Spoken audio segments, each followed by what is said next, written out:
We're in studio with Shane McLean from 432 Yuck. How's it going, Shane? It's going amazing. Amazing. All right. So today I just wanted to go over some frequently asked questions that people might have about junk removal and or bin rental. Okay. Is that fair enough? Let's do it. So when someone is calling you up asking about junk removal, what are some of the main questions that they have out of the gate? Out of the gate is the process and how much it costs. Okay, the process and how much it costs. So let's answer that question. So what is the process of getting junk removal? Yeah, so usually when clients call me, they ask me, so how does it work? You know, do you drop a bin off or do you have people that come and do all the heavy lifting?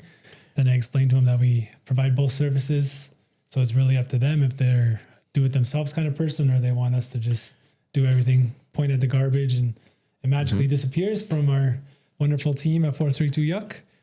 And then the next question is always pricing. All right. So now let's get into that. Let's get into the pricing of the pickup. How do you price it and what do you tell people? Yeah. So it's a little bit of a challenge to give quotes over the phone because, you know, a lot of people, they just, I have a couch or I have a table and chairs, but we don't know if the table and chairs is a 6-person table or if it weighs 300 pounds or if it's just a small little table. So it's more of just asking a lot of questions, trying to get the best description possible, then asking for some photos. And then when the pricing comes, then we explain to them that our pricing is based on volume of the space of the truck that it fills up. We don't charge on weight or we don't charge on labor or time. We kind of include all that into the pricing of the volume that the junk takes of the truck.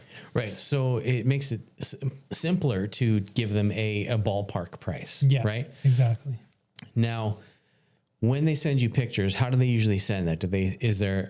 Like they send it to you by text, by email? How does that work? Yeah. So if they fill out a form on our website, then it'll ask them to add the attachments.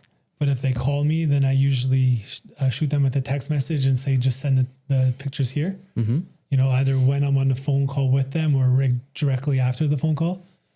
And then it's, you know, text messages or IMS messages is usually the way to go, right? Okay. So once they have that and you've given them kind of a ballpark price, what is the next question that usually comes up in that sense? Is it scheduling, timing, or what is it? Yeah, scheduling. So either they want it done right then and there or we pick for the next morning usually. Okay. And do you usually have spots open the same day or is it usually like a day or two out? Yeah. So that's something that I've been actually working on is I usually pre-book half days. So I'll book the mornings and then leave the afternoons for customers that call throughout the day that are in need of something right then and there that day. Okay. So I'm not putting stress on my drivers or my schedule of moving things around and sliding jobs into it. Yep. And I feel that that's been working out pretty well because we do get a quite a few calls of people just picking up the phone and calling right then and there and wanting the service done that same day.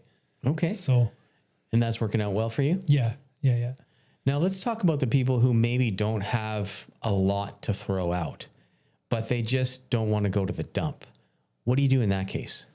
Yeah. So then those are like those are the minimum charge jobs. And those ones I can squeeze those in depending on where my truck is in the city. Because, you know, if there's a little bit of space left in the truck, we can just stop by. It takes 15 minutes, throw it in and keep it going.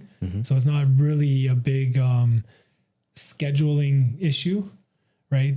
So those customers are usually okay with waiting a couple hours or being fit into the schedule if I explain it to them properly. Okay. Right. So yeah, but yeah, we're very flexible when it comes to that. Amazing. So when it comes to actually being at the house and or the apartment or whatever, and you're wanting to do the pickup, how do you go about it? Like, do you have guys with uniforms that show up? Is it the same people? Like, what does it look like? What can people expect when they have you show up to their house? Yeah, so we have two guys. They're dressed up with their 432 Yuck t-shirts. You'll see the monster logo, right? That guy's getting famous. He's all over the city now. And then and obviously the big truck will drive up. But yeah, I have two really good guys, Justin and Jimmy. and they're really efficient. They understand the culture that I'm building within the company, and they're able to pass that culture on to the customer service.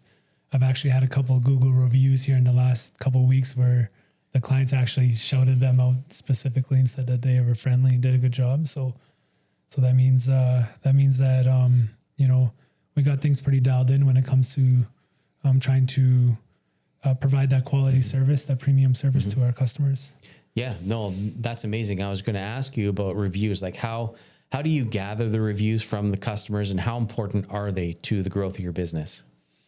Yeah. So with our Jobber CRM, after the client makes payment and the receipt gets sent to them via text message or email, also a follow-up email or text message with a request for a Google review is also sent. So I find that is really easy for the client, instead of having them to go into their browser, search up our company, then go through all that. They just click the link, takes them 30 seconds. And it's very, very helpful for service-based businesses, especially locally owned, family-owned businesses that don't have a lot of, marketing budget, and to be able to be all over billboards and commercials. Those Google reviews, they really, really do help. Yeah. Amazing. So let's get into the bins. Have we covered everything on the junk removal side, or is there a couple of things that I might have missed, or questions that people usually have? Yeah, no, with the junk removal side is, like you were saying, you don't need to have a full truck to call us. You can call us with just a couple items, a mattress and a couch or something, we will do our best to squeeze you in on those small jobs when we're driving through the neighborhood from another job. So don't feel like you're, putting a burden on us to come and pick up a couple items, because we would love to just swing by and just pick them up. It's super easy for us, right? Yeah. So yeah, just don't be afraid to call for any amount of garbage. All right. Amazing. So let's get into the bin rentals. So bin rental, what are some questions people have about bin rental? Yeah. So the bin rental questions are more, what can they put into the bin? How long do they get the bin for? And, the sizing of the bin, right? Okay. Well, let's talk about that. So starting with the first question, like, where can they put the bin and what can they put in it? Yeah. So the bins, they go on the driveways. We put down driveway protection. Right now we're using wood, but I found these rubber pads that I ordered. So those are coming soon, and those go underneath the bin, so they don't scrape the driveway. You can also put it on a street. Depending on your neighborhood, we might have to get a permit. They're free. You just have to go into the city website and fill out the information. I know in Beaumont and Leduc, Sherwood Park, St. Albert, they're more sticky about having bins on the street. So, those ones have to go in the driveways. If it's not raining and there's not too much, wetness on your lawn, we can put it on the lawn, just depending, that's like a 50-50 thing. Yeah. Depends. Right. But, the bins are ideally they're meant for the driveways. And what can people put in those bins? What are they limited to? So it's probably easier to say what they're not limited to. They can put everything in there except for asbestos, paint, batteries, dirt, concrete. If you have a landscaping project where you're kind of doing some backyard stuff, you need to tell the bin companies that you're planning on putting dirt or concrete in, and they will provide a separate bin designed specifically for that, because the dirt and concrete is very heavy. Like, if you have a quarter of the bin, that like maxes out the capacity of it. So, and then obviously, dirt, paint and chemicals. Batteries are a big no-go, because when we take the garbage to the transfer stations, we dump the garbage out into the big piles. And if there's a little battery in there when the machine goes to pick it up, that's what causes fires. And there's been a couple fires at the transfer stations the past couple of years. And those are majority calls from batteries. I see. Yeah. Okay. Yeah. Now, what else should people know about the bin rentals, or what do they ask, I guess? Yeah. So the bin rentals, you want to maximize the space you have. So you want to, instead of just throwing stuff in randomly, you kind of want to break it down with the best you can and put it in there so you can maximize the space. Because I think that's the most bang for your buck, instead of having to rent 2 times or 3 times by just chucking it in.